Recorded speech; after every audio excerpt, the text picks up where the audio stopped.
Hello दोस्तों, welcome to my YouTube channel Gurukul. आज की इस क्लास में हम लोग प्राचीन भारत के इतिहास के बारे में पढ़ेंगे, जिसमें मगध के उत्कर्ष से लेके राजपूत काल तक किन राजवंशों ने भारत पे शासन किया, इनके बारे में डिटेल से चर्चा करेंगे। ठीक है। प्राचीन भारत में 16 महाजनपदों ने भारत पे शासन किया। इन 16 महाजनपदों में सबसे शक्तिशाली महाजनपद कौन सा था? तो मगध था। ठीक है। मगध के शक्तिशाली होने के पीछे का कारण वहाँ की भौगोलिक रणनीति, वहाँ के शासकों का कुशल नेतृत्व, ये सब बहुत ही मायने रखता है। ठीक है। तो चलिए शुरू करते हैं। हर्यक वंश मगध का पहला ऐतिहासिक वंश था, जिसने मगध को एक साम्राज्य बनाने की प्रक्रिया शुरू की। ठीक है। शुरुआत कब से हुई? 544 ईसा पूर्व से भारत में राजवंशों का शासन शुरू हुआ। ठीक है। चलिए नेक्स्ट। अब हम देखते हैं हर्यक वंश के बारे में डिटेल से पढ़ेंगे। तो हर्यक वंश क्या था? मगध पे शासन करने वाला सबसे पहला राजवंश था। ठीक है। मगध पे शासन करने वाला सबसे पहला राजवंश कौन था? मगध राजवंश था। ठीक है। मगध राजवंश का संस्थापक कौन था? तो बिंबिसार था। बिंबिसार को मगध की शक्ति का वास्तविक संस्थापक माना जाता है। ठीक है। बिंबिसार जो है मगध राजवंश का संस्थापक था, या कहें हर्यक वंश का संस्थापक कौन था? बिंबिसार था। ठीक है। कब से कब तक शासन किया? तो 544 ईसा पूर्व से 492 ईसा पूर्व तक इसने शासन किया। ठीक है। अब इसकी रणनीतियां क्या की थी? तो एक तो विस्तारवादी नीति पे ये बहुत काम करता था, सैन्य अभियान चलाता था। बिंबिसार ने के अंग महाजनपद की राजधानी चंपा को जीता और अपने पुत्र अजातशत्रु को वहां का उपराजा नियुक्त कर दिया। तो ये क्वेश्चन भी आता है कि अजातशत्रु कहाँ का उपराजा था या कहाँ का राज्यपाल था। तो चंपा को जब बिंबिसार ने जीता तो अपने पुत्र अजातशत्रु को वहां का राज्यपाल नियुक्त कर दिया। ठीक है।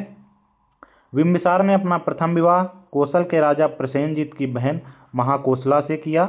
दहेज में काशी गांव मिला, जिससे सालाना 1 लाख का राजस्व प्राप्त होता था।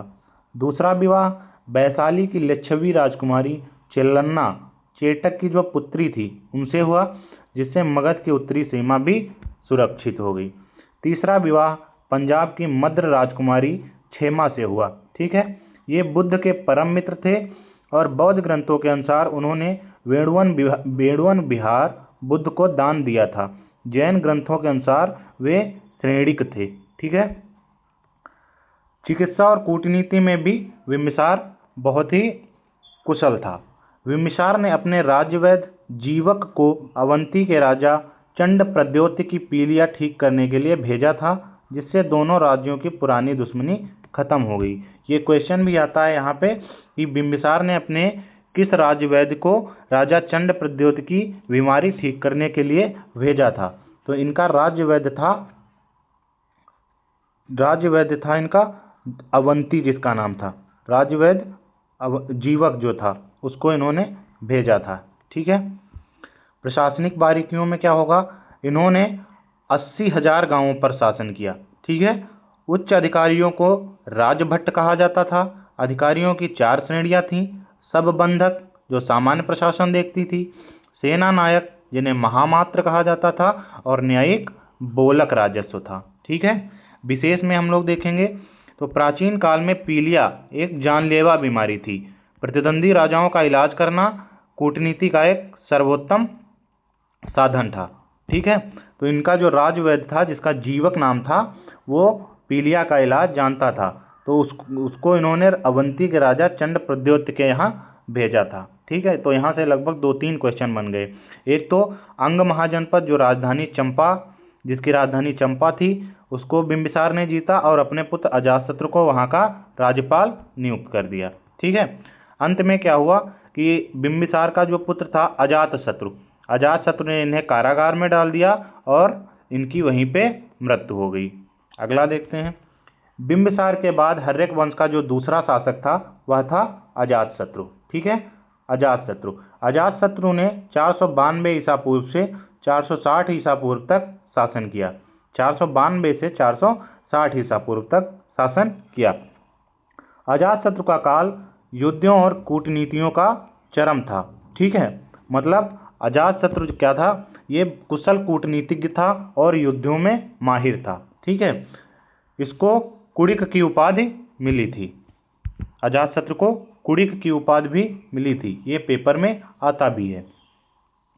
अजातशत्रु युद्ध में भी माहिर था और कूटनीति करने में भी माहिर था। इसने क्या हुआ, काशी और कौशल से संघर्ष किया। बिंबिसार की मृत्यु के बाद कौशल ने काशी वापस ले ली। कौशल कौन था, कौशल बिंबिसार की ससुराल थी। ठीक है, तो जब बिंबिसार की मृत्यु हो गई तो कौशल ने क्या किया, काशी जो है वो पुनः वापस ले लिया। ठीक है, अब क्या हुआ, अजातशत्रु इससे नाराज हो गया। अजातशत्रु ने प्रसेनजित को युद्ध में हरा दिया। प्रसेनजित कौशल का राजा था, तो इसने युद्ध में हरा दिया और प्रसेनजित की पुत्री जो थी वजीरा, उससे विवाह कर लिया और काशी को पुनः प्राप्त कर लिया। अगला है वज्जी संधि। ये बहुत इंपॉर्टेंट है क्योंकि वज्जी महाजनपद यूपी का महाजनपद था, इसकी राजधानी थी वैशाली।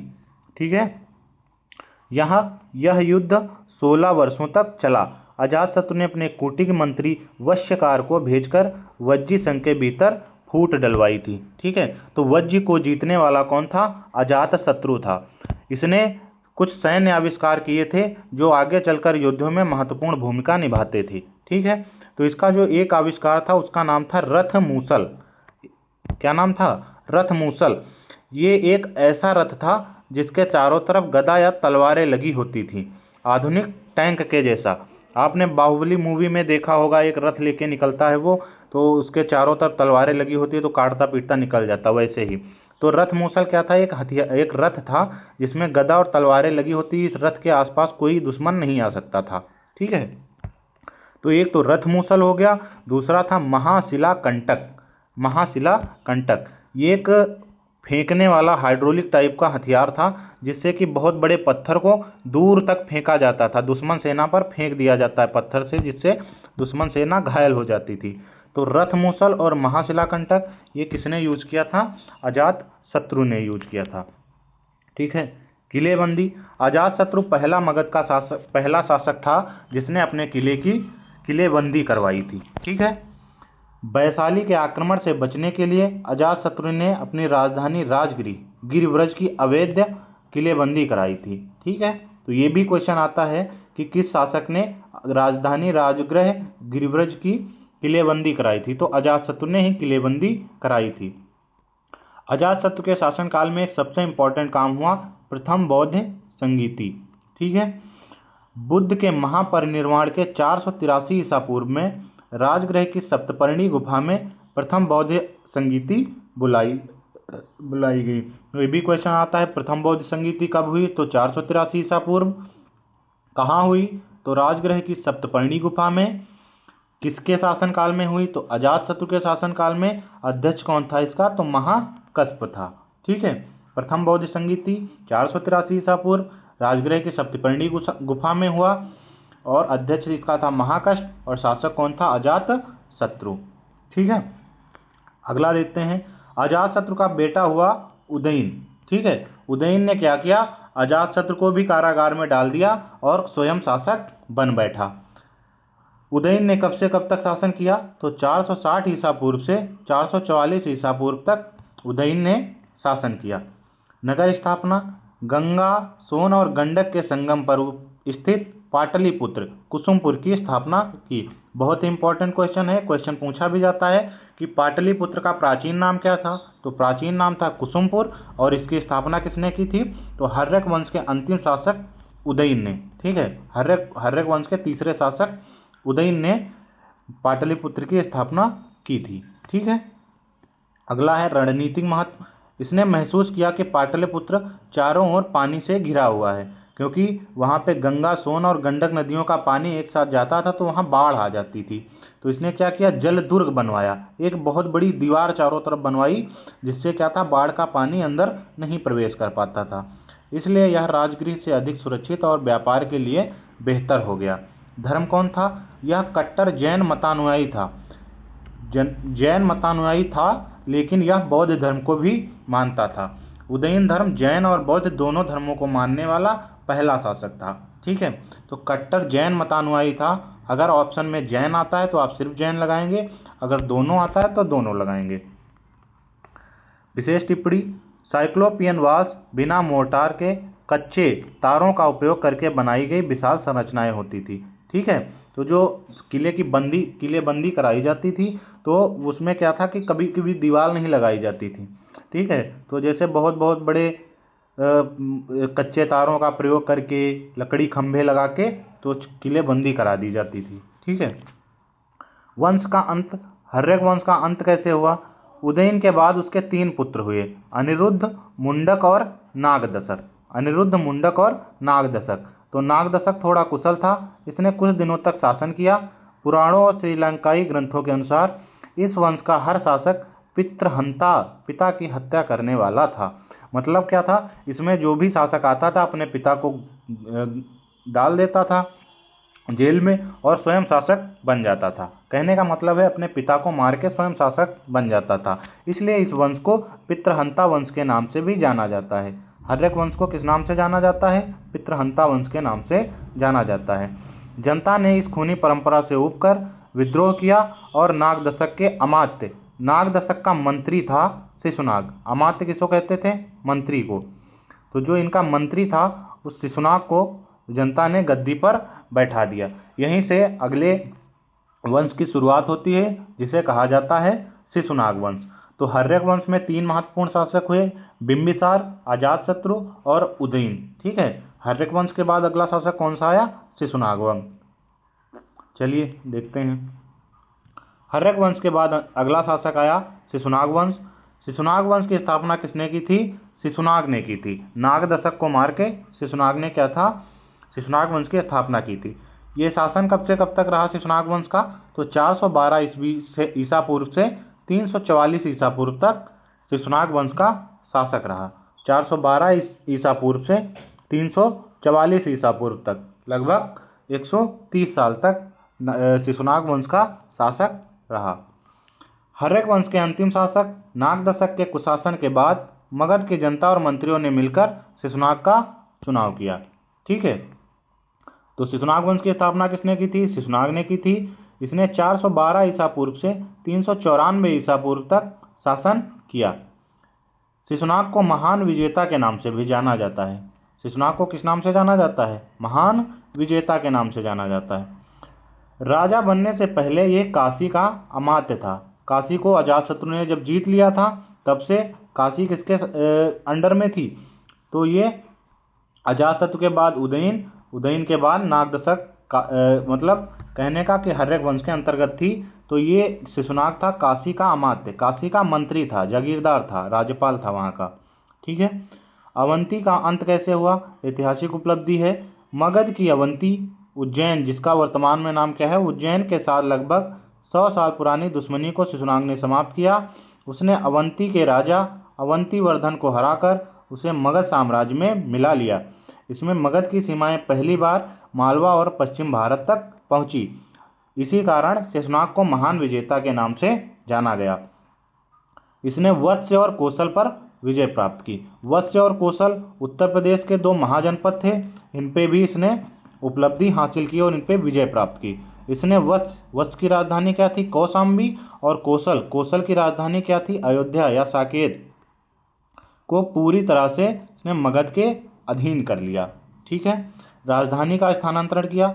इसने पाटलिपुत्र के अलावा वैशाली को अपनी दूसरी राजधानी बनाया ताकि उत्तर की ओर होने वाले हमलों पर वह नजर रख सके।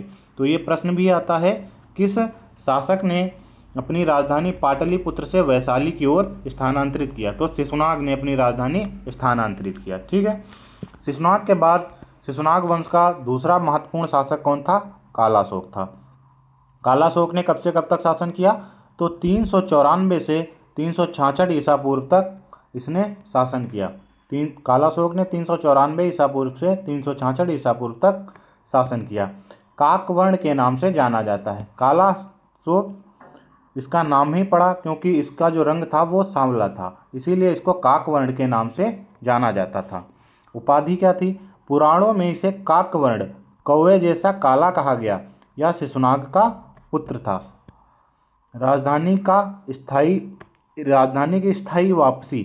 कालाशोक ने वैशाली के महत्व को कम किया और पाटलिपुत्र को मगध की स्थायी और एकमात्र राजधानी घोषित कर दिया। इसके बाद पाटलिपुत्र सदियों तक भारत का केंद्र रहा। ठीक है, इंपॉर्टेंस क्या है कालाशोक की?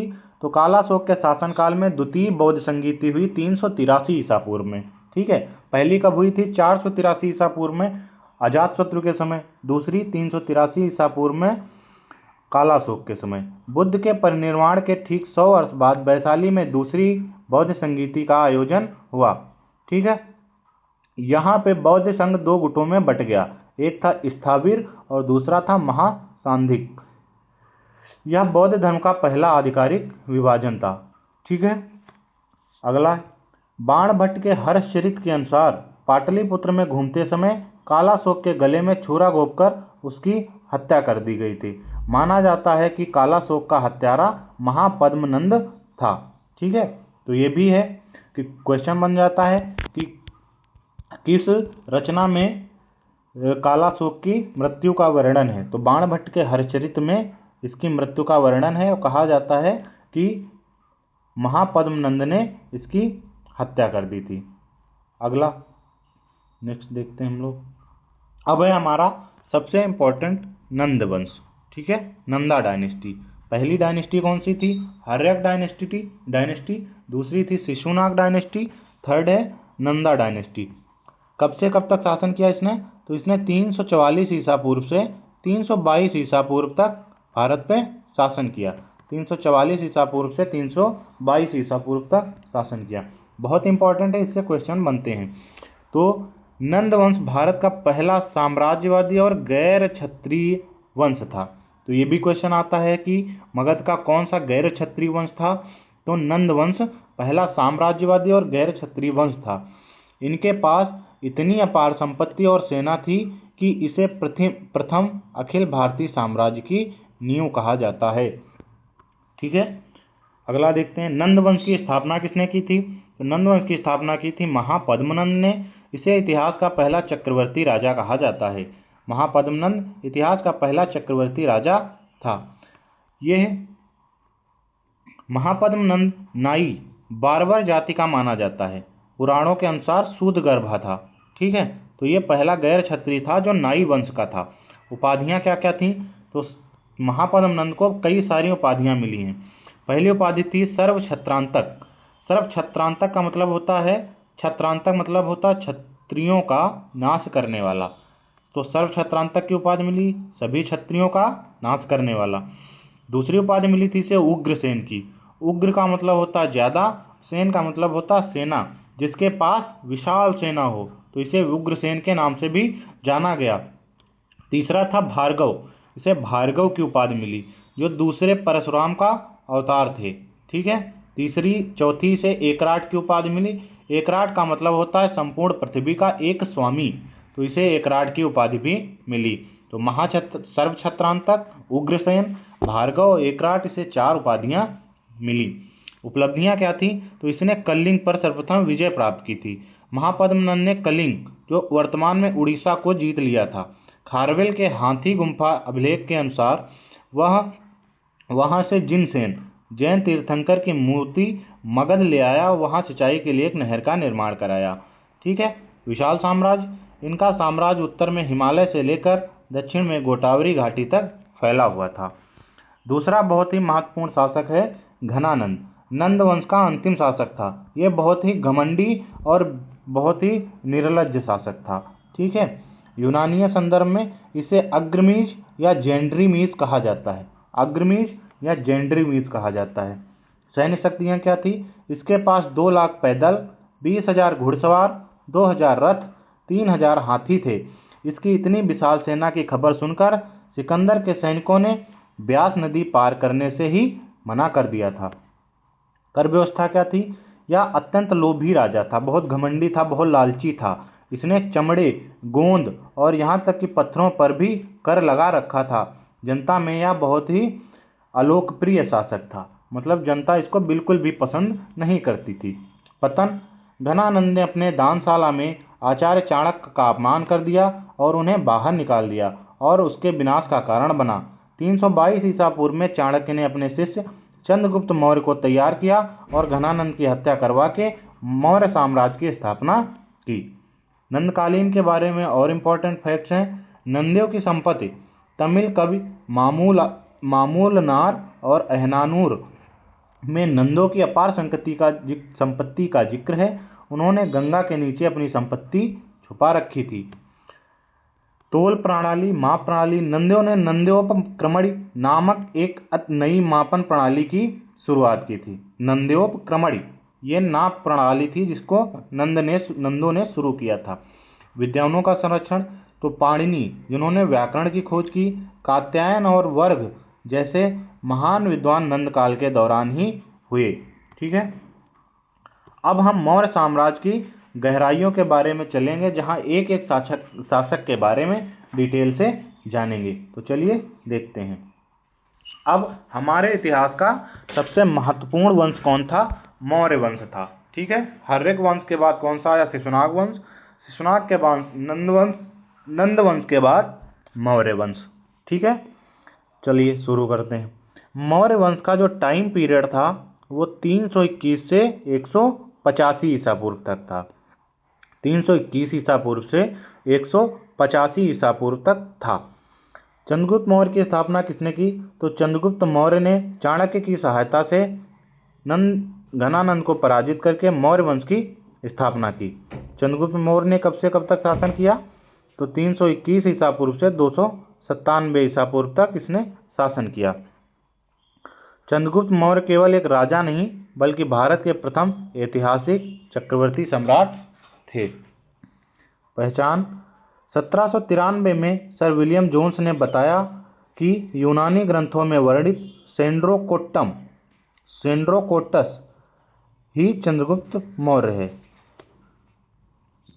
अगला, नंदों का विनाश। चाणक्य की कूटनीति और चंद्रगुप्त मौर्य के साहस ने घनानंद को हराया।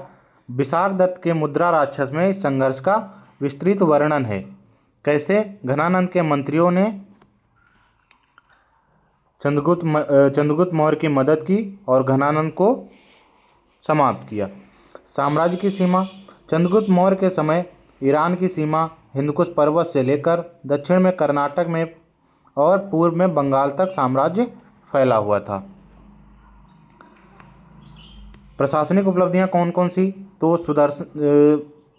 चंद्रगुप्त मौर्य ने सुदर्शन झील, गिरनार, गुजरात के राज्यपाल पुष्यगुप्त वैश्य ने किसानों की सिंचाई के लिए इसका निर्माण कराया। रुद्रदामन के जूनागढ़ अभिलेख से इसकी पुष्टि होती है। तो ये क्वेश्चन भी आता है कि सुदर्शन झील का निर्माण किसने कराया और किसकी हेल्प से कराया गया।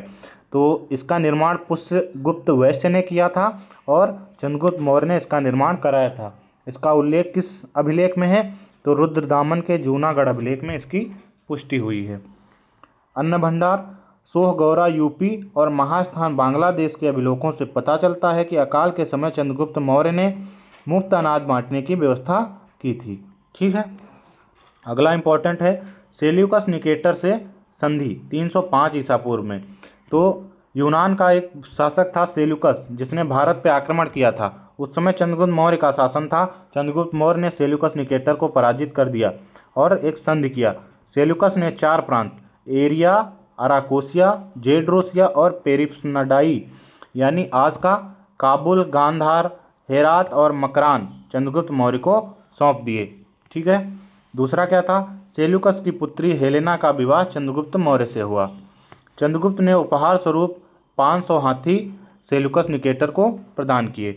सेल्यूकस ने अपना राजदूत मेगास्थनीस पाटलिपुत्र भेजा। सर विलियम जोन्स की भाषाई खोज एक बड़ी उपलब्धि थी जिसने भारतीय इतिहास को यूनानी कालक्रम से जोड़ा। जीवनकांत। चंद्रगुप्त मौर्य के जीवन का अंत कैसे हुआ? तो 297 ईसा पूर्व में जैन मुनि भद्रबाहु के साथ चंद्रगुप्त मौर्य श्रवणबेलगोला कर्नाटक चले गए और वहां पे कायाक्लेश पद्धति जिसको संलेखना पद्धति कहते हैं, इस पद्धति से अपने प्राण इन्होंने त्याग दिए। ठीक है, अगला देखते हैं हम। चंद्रगुप्त मौर्य के बाद चंद्रगुप्त का बेटा बिंदुसार मगध का शासक बना। बिंदुसार ने कब से कब तक शासन किया? तो 297 ईसा पूर्व से 273 ईसा पूर्व तक इसने शासन किया। चंद्रगुप्त मौर्य के बाद बिंदुसार बहुत ही प्रभावशाली शासक बना। बिंदुसार को अमित्रघात की उपाधि मिली। अमित्रघात का मतलब होता है शत्रुओं को नष्ट करने वाला। इसको भद्रसार की उपाधि में मिली। इसका मतलब होता है वायु पुराण। और सिंहसेन जैन ग्रंथ इसके टाइम पे लिखे गए। ठीक है, अगला देखते हैं। बिंदुसार ने अपने पिता से मिले साम्राज्य को न केवल बढ़ाया बल्कि सुरक्षित भी रखा। ठीक है, तक्षशिला विद्रोह। इसके शासनकाल में तक्षशिला में भ्रष्टाचार के विरुद्ध विद्रोह हुए।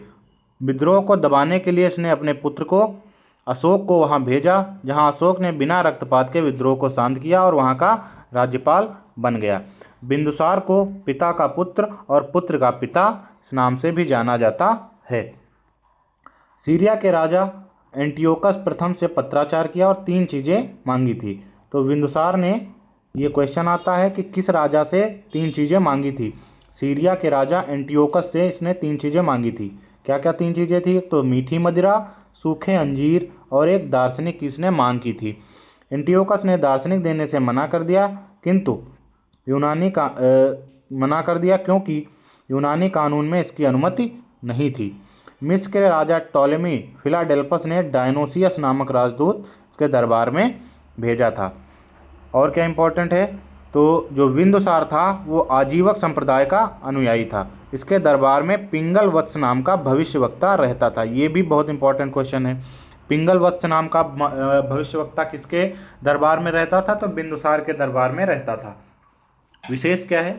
आजीवक संप्रदाय एक प्राचीन तपस्वी आंदोलन था जो पूर्ण भाग्यवाद, नियति में अपना सख्त विश्वास के लिए जाना जाता था। जो आजीवक संप्रदाय था ये मानता था कि कोई भी व्यक्ति है वो अच्छे कर्म करके पुनः अगले जन्म में फिर से मनुष्य जीवन प्राप्त कर सकता है। ठीक है, अगला देखते हैं। बिंदुसार के बाद भारत का सबसे महत्वपूर्ण शासक कौन बना? सम्राट अशोक। सम्राट अशोक को महान सम्राट के नाम से भी जाना जाता है। अशोक का इतिहास शिलालेखों और बौद्ध ग्रंथों का संगम है। राज्याभिषेक कब हुआ? अशोक 273 ईसा पूर्व में गद्दी पर बैठा, लेकिन भाइयों के साथ संघर्ष के कारण 269 ईसा पूर्व में औपचारिक राज्याभिषेक हुआ। ऐसा माना जाता है कि सम्राट अशोक ने अपने 100 भाइयों को मारकर गद्दी को प्राप्त किया था। कलिंग युद्ध। 261 ईसा पूर्व में सम्राट अशोक ने कलिंग पर आक्रमण किया और उसको जीत लिया, जहाँ पे भारी रक्तपात हुआ और उसने इसके जीवन को पूर्णतः बदल दिया। अशोक के 13वें शिलालेख में कलिंग युद्ध का वर्णन है। ठीक है, कलिंग युद्ध का वर्णन है। अशोक के धर्म की व्यवस्था, मतलब अशोक ने अपने साम्राज्य में धर्म के पालन के लिए एक नैतिक व्यवस्था बनाई हुई थी। अशोक ने राहुलोवाद सूत्र से प्रेरित होकर अपना धर्म बनाया। ठीक है, अशोक का धशोक शुभदांश था इनका। अशोक का त्रिमल एन के सार प्रकार काम्य के लिए एक साधारण बात है। धम्म महामात्र राज्याभिषेक के 14वें वर्ष में नियुक्त अधिकारी जिनका काम नैतिकता की जांच करना था, जिन्हें धम्म महामात्र कहा जाता था। श्रीनगर और देवपतन। अशोक ने कश्मीर में श्रीनगर और नेपाल में देवपतन नामक शहर बसाए। अगला, मौर्यकालीन प्रशासनिक ढांचा कैसा था? शिलालेखों का जाल। तो मौर्य काल में सबसे ज़्यादा शिलालेख अशोक के समय पे लिखाए गए। अशोक ने मुख्य 14 अभिलेख लिखाए थे। ठीक है, जिसमें इसका पहले अभिलेख में पशु बलि निषेध था, मतलब पशु बलि की निंदा किस अभिलेख में थी? पहले अभिलेख में। दूसरे अभिलेख में क्या था? पशु मानव चिकित्सा के बारे में बताया गया था। 7वें अभिलेख में धार्मिक सहिष्णु बताया गया था। ठीक है, 7वें अभिलेख में इसने धर्म की प्रशासनिक व्याख्या की थी। ठीक है, 13वें अभिलेख में कलिंग युद्ध का वर्णन था। इसका सबसे छोटा अभिलेख कौन सा था? तो भाबरूगढ़ का अभिलेख सबसे छोटा था, जिसे मगध का राजा भी कहते हैं। अशोक के अधिकारी कौन कौन से? तो जो धम्म महामात्र थे वो धर्म के संरक्षण के लिए उनकी स्थापना की गई थी। रज्जुक क्या थे? ग्रामीण क्षेत्रों में न्याय और राजस्व देखने वाले, मतलब वर्तमान में डीएम के समान जो थे रज्जुक। रज्जु क्या थे, न्याय और राजस्व देखते थे। प्रादेशिक क्या थे, जो जिलाधिकारी थे, कलेक्टर जिनको कह देंगे। युक्त कौन थे, राजस्व वसूलने वाले लिपिक, तो जो क्लर्क थे वो युक्त कहलाते थे। मौर्यकालीन अत्यंत सूक्ष्म प्रशासनिक एवं आर्थिक ढांचा। केंद्रीय अधिकारी, अर्थशास्त्र में 18 तीर्थ हैं, जैसे सन्निधाता मुख्य कोषाध्यक्ष को कहते थे। समाहर्ता राजस्व संग्रहकर्ता को कहते थे। शीताध्यक्ष कौन था, राष्ट्रीय कृषि और भूमि का जो प्रमुख था। पन्याध्यक्ष कौन था, वाणिज्य और व्यापार देखता था। गुप्तचर क्या थे, इन्हें गूढ़ पुरुष कहते थे। दो प्रकार के थे, एक संस्था था, एक स्थान पे ही रहते थे, और दूसरा संचारा। एक संस्था और संचारा। संस्था क्या थे, एक जगह पे ही रहते थे, और संचारा घूम घूम के गुप्तचर करते थे। सर्व महामात्र गुप्तचर विभाग का अध्यक्ष होता था। ठीक है। न्याय व्यवस्था कैसी थी, दो प्रकार के न्यायालय थे, एक धर्मस्थली जिन्हें दीवानी कहते थे, और दूसरा कंटक शोधन जिन्हें फौजदारी कहते थे। तो धर्मस्थली और कंटक शोधन। अर्थव्यवस्था क्या थी, सामान्यतः उपज का 1/6 भाग टैक्स के रूप में दिया जाता था। सिंचाई कर, उदक भाग भी लिया जाता था। कंटक शोधन का अर्थ है कांटों को हटाना, जिसका उद्देश्य राज्यों और नागरिकों को अपराधियों से बचाना था। वंश का अंत, अशोक के बाद कुणाल, दशरथ और संप्रति आए। अंतिम राजा बृहद्रथ की हत्या 185 ईसा पूर्व में उसके सेनापति पुष्यमित्र शुंग ने कर दी और शुंग वंश की स्थापना की। अगला देखते हैं हम। तो मौर्य वंश के बाद आया हमारा कौन सा, शुंग वंश। मौर्योत्तर काल में आएगा सबसे पहला वंश शुंग वंश। ठीक है।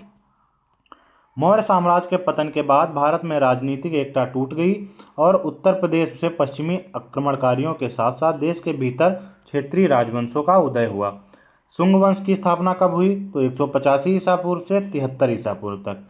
यह भारत का पहला ब्राह्मण राजवंश था।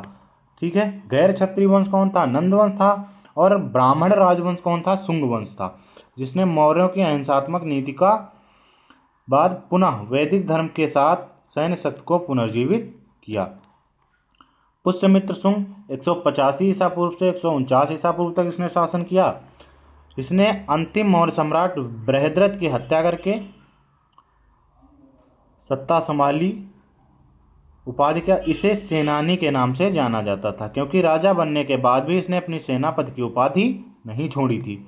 यवन आक्रमण, इसके समय 2 यूनानी आक्रमण हुए। पुष्यमित्र के पोते वसुमित्र ने सिंधु नदी के तट पर यूनानियों को पराजित किया। अश्वमेध यज्ञ, तो पुष्यमित्र शुंग ने अश्वमेध यज्ञ का आह्वान किया। पुष्यमित्र ने 2 अश्वमेध यज्ञ किए, जिनका संपादन महान व्याकरणविद पतंजलि ने करवाया। पतंजलि इसके राजपुरोहित थे। बौद्ध धर्म का संबंध, कुछ ग्रंथ उसे बौद्धों का उत्पीड़क कहते हैं, लेकिन उसी के काल में भरहुत स्तूप का निर्माण हुआ और सांची के स्तूप की वेदिका को पत्थर का भी बनवाया गया। अगला शासक कौन था, अग्निमित्र आया और अन्य शासक आए। अग्निमित्र पुष्यमित्र का पुत्र था। कालिदास के प्रसिद्ध नाटक मालविकाग्निमित्रम का नायक यही था। भागभद्र नवा शासक था इसके दरबार में तक्षशिला के यूनानी राजा एंटियालकिडास का राजदूत हेलियोडोस आया था। उसने विदिशा वेश नगर में भगवान विष्णु को समर्पित गरुड़ स्तंभ को बनवाया और स्वयं को भागवंत घोषित किया।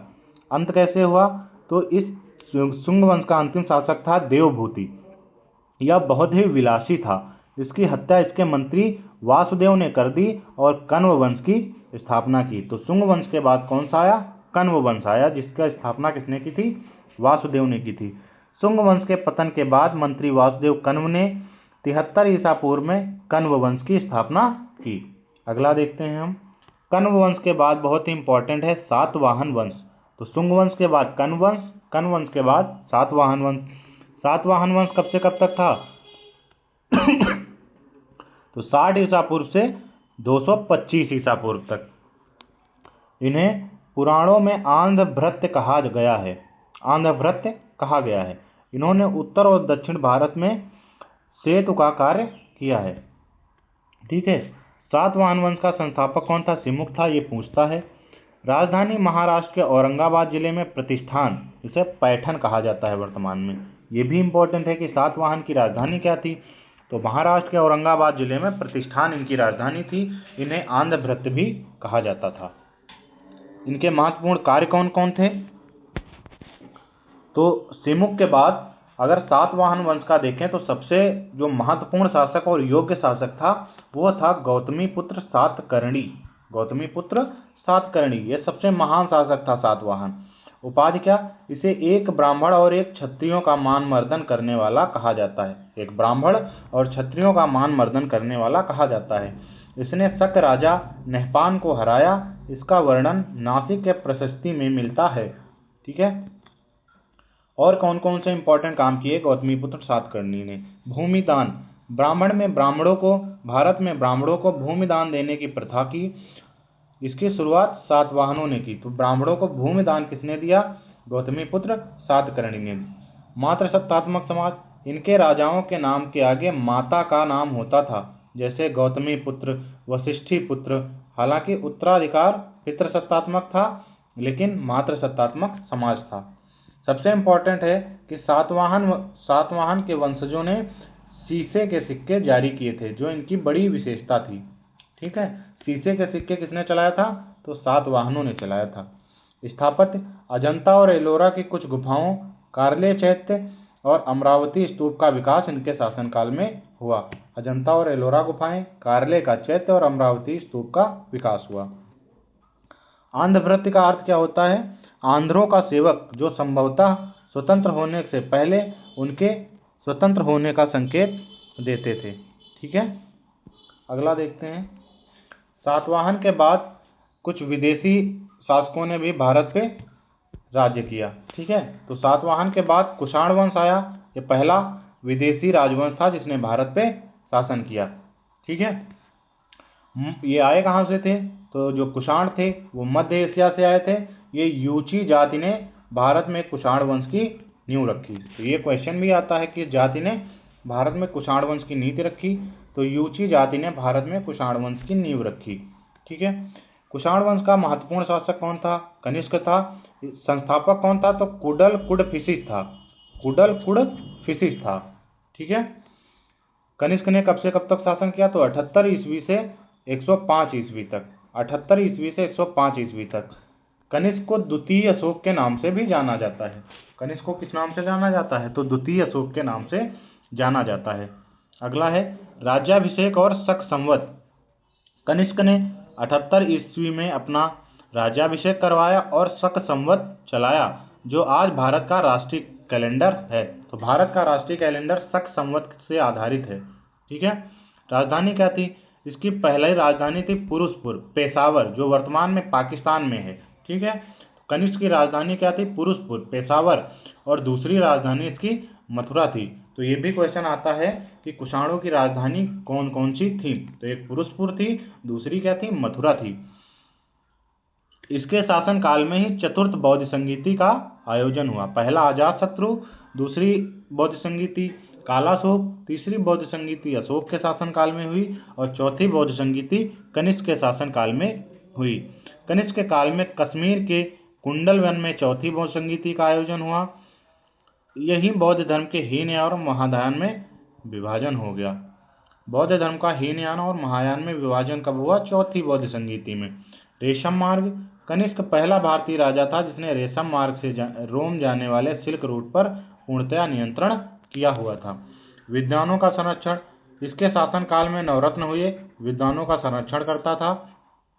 अश्वघोष इसके दरबारी कवि थे जिन्होंने बुद्ध चरित्र की रचना की है। चरक इसके शासनकाल में प्रसिद्ध चिकित्सक थे जिन्हें आयुर्वेद का पिता कहा जाता है, इन्होंने चरक संहिता लिखी। नागार्जुन भी इनके दरबार के एक बहुत ही महत्वपूर्ण थे। इन्हें भारत का आइंस्टीन कहा जाता है। शून्यवाद के ये जनक थे। वसुमित्र ने चौथी संगीति का अध्यक्षता की थी। वसुमित्र ने चौथी संगीति की अध्यक्षता की थी। अगला हम देखते हैं कुषाण वंश के बाद कौन सा आया? गुप्ता डायनेस्टी आई, गुप्ता साम्राज्य। ठीक है। कब से कब तक शासन किया इसने? 240 ईस्वी से 550 ईस्वी तक इसने शासन किया। ठीक है। गुप्त साम्राज्य की स्थापना किसने की? तो श्रीगुप्त ने इसकी स्थापना की थी 240 ईस्वी में। ठीक है। इसका संस्थापक गुप्त वंश की नींव रखी श्रीगुप्त ने। उपाधि क्या थी? इसे महाराजा की उपाधि मिली थी। वे किसी के सामंत थे। ठीक है। विशेष, इन्होंने मगध में चीनी यात्रियों के लिए एक मंदिर बनवाया और उनके निर्वाह के लिए 24 गांव दिए। पहला शासक कौन था? श्रीगुप्त। उसके बाद दूसरा शासक कौन सा आया? घटोत्कच। घटोत्कच ने 280 से 319 ईस्वी तक शासन किया। घटोत्कच श्रीगुप्त का पुत्र था। इसके बारे में कोई बहुत अधिक जानकारी नहीं मिलती है, लेकिन इसे महाराजा की ही उपाधि मिली थी। ठीक है। सबसे इम्पोर्टेंट है चंद्रगुप्त प्रथम, तीसरा शासक था गुप्त साम्राज्य का। अगर देखें तो गुप्ता डायनेस्टी का जो वास्तविक संस्थापक है वो चंद्रगुप्त प्रथम है। ठीक है, वास्तविक संस्थापक इसे माना जाता है। इसने गुप्तों को स्वतंत्र शक्ति बनाया था। पत्नी, इन्होंने लिच्छवी राजकुमारी कुमार देवी से विवाह किया। यह एक राजनीतिक विवाह था जिसने गुप्तों को मगध के सत्ता पर मजबूत पकड़ दी। संतान, इसका पुत्र समुद्रगुप्त था। विशेष, इन्होंने राजा रानी प्रकार के सोने के सिक्के चलाए जिन पर कुमार देवी और चंद्रगुप्त दोनों के चित्र थे। प्राचीन अभिलेखों में महाराजा की उपाधि एक सामंत को दर्शाती थी, जबकि महाराजाधिराज एक स्वतंत्र सम्राट हुआ करते थे। ठीक है, अगला देखते हैं। चंद्रगुप्त प्रथम के बाद उनका बेटा समुद्रगुप्त भारत का शासक बना, जो 335 ईस्वी से 375 ईस्वी तक इसने शासन किया। समुद्रगुप्त को कविराज की उपाधि मिली थी, अश्वमेध पराक्रम की उपाधि दी थी। सबसे इंपॉर्टेंट, इसे भारत का नेपोलियन कहा जाता था। समुद्रगुप्त की पत्नी का नाम दत्त देवी था। इसके दो पुत्र हुए, रामगुप्त और चंद्रगुप्त द्वितीय। रामगुप्त बड़ा बेटा था, चंद्रगुप्त द्वितीय छोटा बेटा था। सैन्य अभियान, समुद्रगुप्त ने इन्होंने कभी कोई युद्ध अपने जीवन में नहीं हारा, जिसके कारण इन्हें भारत का नेपोलियन कहा जाता है। ठीक है, कविराज, अश्वमेध पराक्रम, भारत का नेपोलियन समुद्रगुप्त की उपाधियां थीं। आर्यवर्त, 9 राज्यों का पूर्ण विनाश किया और इसने आर्यवर्त की स्थापना की। ठीक है। दक्षिणापथ, दक्षिण में इसने 12 राज्यों को हराया, उन्हें अपने राज्य में मिला लिया। इसे धर्म विजय के नाम से कहा गया। आठवीं राज, जंगल की जनजातियों को इसने अपना सेवक बनाया। यह संगीत प्रेमी था और इसके सिक्कों पर बीड़ा बजाते हुए समुद्रगुप्त को दिखाया गया है। रामगुप्त, यह अल्पकालिक विवादित शासक था। कहानी, समुद्रगुप्त के बाद उसका बड़ा बेटा रामगुप्त राजा बना। देवी चंद्रगुप्तम नाटक के अनुसार वह एक कायर राजा था। उसने शक राजा के डर से अपनी पत्नी ध्रुव स्वामिनी को उसे सौंपने का फैसला किया। अंततः उसके छोटे भाई चंद्रगुप्त द्वितीय ने शक राजा की हत्या कर दी और बाद में रामगुप्त को मारकर ध्रुव स्वामिनी से विवाह किया और सिंहासन संभाला। धर्म विजय, किसी राजा को पकड़ने, श्रद्धांजलि स्वीकार करने, उसे एक सामंत के रूप में शासन करने के लिए रिहा करने की नीति थी, जो दूर के भूमियों के लिए उपयुक्त थी। अगला देखते हैं।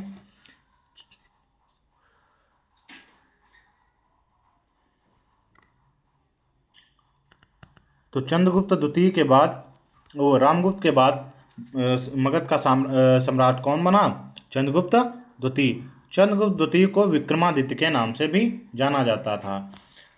इसने 375 ईस्वी से 415 ईस्वी तक भारत पे शासन किया। इसकी पत्नी का नाम था ध्रुव देवी, ध्रुव स्वामिनी, जो रामगुप्त की पत्नी थी, और दूसरी इसकी पुत्री जो पत्नी थी उनका नाम था कुबेर नागा, जो नागवंश की राजकुमारी थी।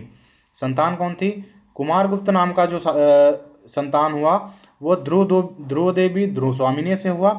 प्रभावती गुप्ता नाम की एक पुत्री हुई जो कुबेर नागा से हुई। यह भारतीय इतिहास की सबसे शक्तिशाली महिलाओं में से एक थी। इसका विवाह वाकाटक राजा रुद्रसेन द्वितीय से हुआ। पति की मृत्यु के बाद इसने अपने बेटों के संरक्षक के रूप में शासन किया। तो ये क्वेश्चन आता है, चंद्रगुप्त द्वितीय की पुत्री कौन थी जो वाकाटक की साम्राज्ञी बनी? तो प्रभावती गुप्ता थी। इन्होंने शकों को हराकर सकार की उपाधि धारण की और उज्जैन को अपनी दूसरी राजधानी बनाया था। इन्हीं के समय नवरत्न थे और चीनी यात्री फाहियान भारत आया। चंद्रगुप्त द्वितीय के बाद कुमारगुप्त भारत का शासक बना, जिसे महेंद्रादित्य के नाम से भी जाना गया। 415 ईस्वी से 455 ईस्वी तक इसने भारत पे शासन किया। पत्नी का नाम अनंत देवी था। संतान का नाम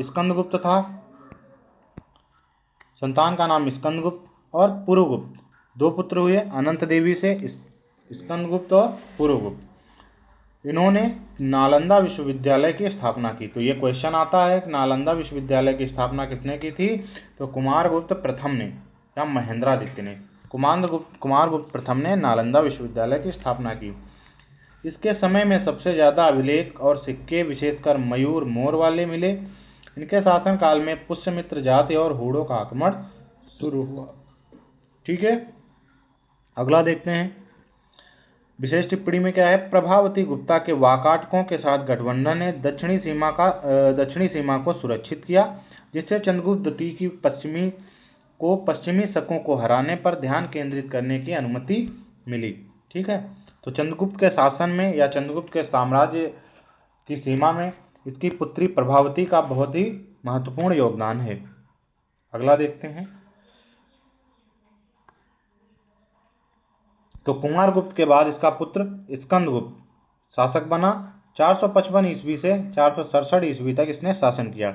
यह कुमारगुप्त का पुत्र था। इसने सिंहासन के लिए अपने सौतेले भाई पुरगुप्त से संघर्ष करना पड़ा। सबसे बड़ा कार्य, इसने हूणों को बुरी तरह हराकर भारत से बाहर खदेड़ा। अगर स्कंदगुप्त ना होता तो हूण भारत को बहुत पहले बर्बाद कर देते। ठीक है, तो हूणों पर विजय किसने प्राप्त की थी, तो स्कंदगुप्त ने प्राप्त की थी। स्कंद पुराण में भी इसका वर्णन है।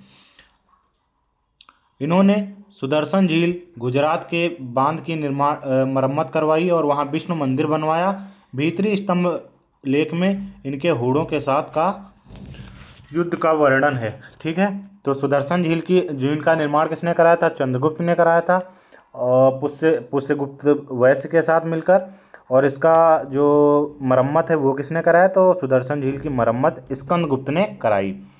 स्कंदगुप्त के बाद गुप्त काल का पतन होने लगा और स्कंदगुप्त के बाद गुप्त साम्राज्य बहुत ही कमजोर हो गया। इसके बाद पुरुगुप्त, स्कंदगुप्त का सौतेला भाई आया, वह राजा बना।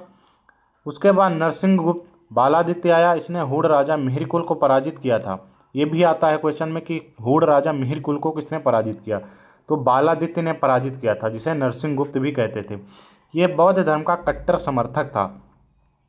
भानुगुप्त, इसके समय एरण अभिलेख 510 ईस्वी में बहुत प्रसिद्ध है। तो एरण अभिलेख किसके शासनकाल में था, तो भानुगुप्त के शासनकाल में एरण अभिलेख लिखा गया था।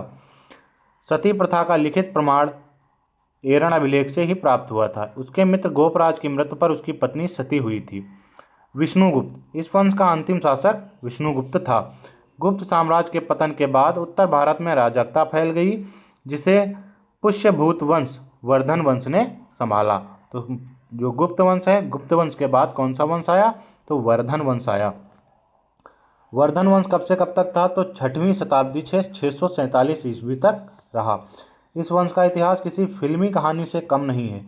इसमें धोखा, हत्या, प्रतिशोध और एक महान राजा का उदय भी शामिल है। वर्धन वंश की स्थापना किसने की थी, तो पुष्यभूत ने इसकी स्थापना की थी। इन्होंने हरियाणा के थानेश्वर में इस वंश की नींव रखी। शुरुआत में ये गुप्तों के सामंत थे। ठीक है, महाराज थे। दूसरा, प्रभाकर वर्धन वंश का शक्तिशाली शासक था। ये वंश के पहले स्वतंत्र और प्रभावशाली राजा थे। उपाधि क्या थी, परम भट्टारक, महाराजाधिराज और हूण हरिण केसरी या हूण रूपी हिरणों के लिए शेर के समान। तो दो उपाधियां मिली थी प्रभाकर वर्धन को, परम भट्टारक और हूण हरिण केसरी। ठीक है, परिवार कौन था, तो प्रभाकर वर्धन का बड़ा बेटा था राज्यवर्धन, छोटा बेटा था हर्षवर्धन, बेटी थी इनकी राजश्री, जिसका विवाह कन्नौज के मौखरी राजा ग्रहवर्मन से हुआ था। ग्रहवर्मा से जिसकी शादी हुई थी। ठीक है, प्रभाकर वर्धन की मृत्यु के बाद वर्धन वंश का राजा बना। राजवर्धन और पारिवारिक संकट क्या आया कि मालवा के राजा देवगुप्त ने गौड़ बंगाल के राजा शशांक के साथ मिलकर कन्नौज पर आक्रमण कर दिया और राजश्री के प्रति ग्रहवर्मा की हत्या कर दी और राजश्री को कैद कर लिया। ये बात जब राजवर्धन को पता चली तो राजवर्धन ने देवगुप्त को तो मार दिया, लेकिन शशांक ने धोखे से राजवर्धन को अपने शिविर में बुलाकर उसकी हत्या कर दी। इसके बाद हर्षवर्धन ने शशांक के साथ लड़ाई लड़ी। विशेष टिप्पणी क्या थी, हूण हरिण केसरी से पता चलता है कि हूणों का खतरा गुप्तों के बाद भी बना रहा, जिसके लिए उभरती शक्तियों द्वारा निरंतर व्यवस्था की गई। अगला है हर्षवर्धन, 606 ईस्वी से 647 ईस्वी तक ये अंतिम हिंदू सम्राट था। ये बहुत इंपॉर्टेंट है कि अंतिम हिंदू सम्राट कौन था, हर्षवर्धन था। 16 वर्ष की अल्पायु में राजवर्धन की मृत्यु के बाद हर्षवर्धन मगध की साम्राज्य पर बैठा उसके सामने दो चुनौतियां थी, एक भाई का हत्या का बदला लेना और दूसरी बहन राजश्री को खोज निकालना। विजय अभियान क्या थे? हर्ष ने शशांक को पराजित किया। हालांकि शशांक पूरी तरह से खत्म नहीं हुआ। उसने अपनी बहन राजश्री को विंध्याचल के जंगलों में सती होने से ठीक पहले खोज निकाला। राजधानी क्या थी? हर्ष ने अपनी राजधानी थानेश्वर से कन्नौज स्थानांतरित की। ये क्वेश्चन भी पूछा जाता है कि अब किस राजा ने राजधानी थानेश्वर से कन्नौज स्थापित की थी, या हर्षवर्धन ने अपनी राजधानी थानेश्वर से कहाँ स्थापित की? तो कन्नौज। इसमें एक महत्वपूर्ण पॉइंट ये भी है कि जो शशांक था ये बंगाल का गौड़ राजा था और इसने ही जो बिहार का बोध गया ब्रज था उसको इसने कटवाया था। नर्मदा का युद्ध। हर्ष पूरे उत्तर भारत को जीत चुका था, लेकिन अब उसने दक्षिण की ओर बढ़ने की कोशिश की तो चालुक्य राजा पुलकेशिन द्वितीय ने उसे नर्मदा नदी के तट पर हरा दिया। इसका वर्णन ऐहोल अभिलेख में मिलता है। तो हर्षवर्धन क्या था कि सारे युद्ध जीता था, एकमात्र युद्ध हारा था वो भी चालुक्य राजा पुलकेशिन द्वितीय से नर्मदा नदी के तट पर। हर्षवर्धन के समय और कौन कौन से काम हुए? तो प्रशासन और दान। साहित्यिक योगदान। इसके शासनकाल में ह्वेनसांग नाम का एक चीनी यात्री भारत आया था। हर्ष ने उसके सम्मान में कन्नौज में एक विशाल धर्मसभा बुलाई थी। प्रयाग का महामोक्ष परिषद। हर्ष हर वर्ष 5 साल में प्रयाग इलाहाबाद में अपना सब कुछ, कपड़े तक दान कर देता था। हर्ष स्वयं एक महान लेखक था। उसने 3 संस्कृत नाटक लिखे, रत्नावली, प्रियदर्शिका और नागानंद। ये पूछता भी है पेपर में, रत्नावली, प्रियदर्शिका और नागानंद। हर्षवर्धन का एक दरबारी कवि था बाणभट्ट, जिसने हर्षचरित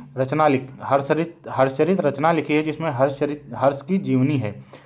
तो और एक कादम्बरी भी लिखा है। तो बाणभट्ट कौन था? हर्षवर्धन का दरबारी कवि। इसने हर्षचरित और कादम्बरी की रचना की। अगला है, हर्षवर्धन के बाद भारत का साम्राज्य जो है पूरी तरह से बिखर गया। राज्य छोटे छोटे राजाओं में बिखर गया और सब आपस में संघर्ष करने लगे, जिसके बाद त्रिपक्षीय संघर्ष उभर कर सामने आया। ठीक है। हर्ष की मृत्यु के बाद उसका कोई उत्तराधिकारी नहीं था, जिससे कन्नौज की 3 बड़ी शक्तियों के बीच 200 साल तक युद्ध चलता रहा। ये त्रिपक्षीय संघर्ष किन किन राजवंशों के बीच हुआ? तो बंगाल का पाल वंश था, पश्चिम भारत का प्रतिहार वंश और दक्षिण भारत का राष्ट्रकूट। और इनका केंद्र कौन था? कन्नौज था। पाल, प्रतिहार और राष्ट्रकूटों में त्रिपक्षीय संघर्ष हुआ। मत्स्य न्याय का अर्थ है मछलियों का कानून, जहां बड़ी मछली छोटी मछली को खा जाती है, जो गोपाल के चुनाव के पहले कुल अराजकता का प्रतीक था। पहला राजवंश था पाल वंश, पाला डायनेस्टी। 750 ईस्वी से 1162 ईस्वी तक इसने बंगाल पे मुख्यतः बंगाल और बिहार पे शासन किया। तो पाल वंश का संस्थापक कौन था? गोपाल था। गोपाल था। गोपाल ने 750 से 770 ईस्वी तक भारत पे शासन किया। जनता और सामंतों ने मत्स्य न्याय अराजकता को समाप्त करने के लिए इसे राजा चुना। इसने ओदंतपुरी विश्वविद्यालय की स्थापना की। ये क्वेश्चन भी आता है। ओदंतपुरी विश्वविद्यालय की स्थापना किसने की थी? तो गोपाल ने की थी। ठीक है। गोपाल के बाद महत्वपूर्ण शासक है धर्मपाल। धर्मपाल 770 ईस्वी से 810 ईस्वी तक भारत का शासक बना बंगाल का। पाल वंश का सबसे योग्य शासक था। इसने विक्रमशिला स्थापित की थी। विक्रमशिला विश्वविद्यालय की स्थापना किसने की थी? धर्मपाल ने। ओदंतपुरी विश्वविद्यालय की स्थापना किसने की थी? गोपाल ने। और नालंदा विश्वविद्यालय का पुनरुद्धार किया था। इसने उत्तरापद स्वामीन की उपाधि धारण की थी। तो विक्रमशिला विश्वविद्यालय की स्थापना धर्मपाल ने की थी और नालंदा विश्वविद्यालय का पुनरुद्धार कराया था। धर्मपाल के बाद अगला शासक आया देवपाल। देवपाल ने 810 ईस्वी से 850 ईस्वी तक भारत पर शासन किया। इसके साम्राज्य का विस्तार असम, प्रागज्योतिष और ओडिशा उत्कल तक किया गया। जावा के राजा बालपुत्र देव के अनुरोध पर इसने नालंदा में एक बिहार के लिए 5 गांव दान किए। महीपाल।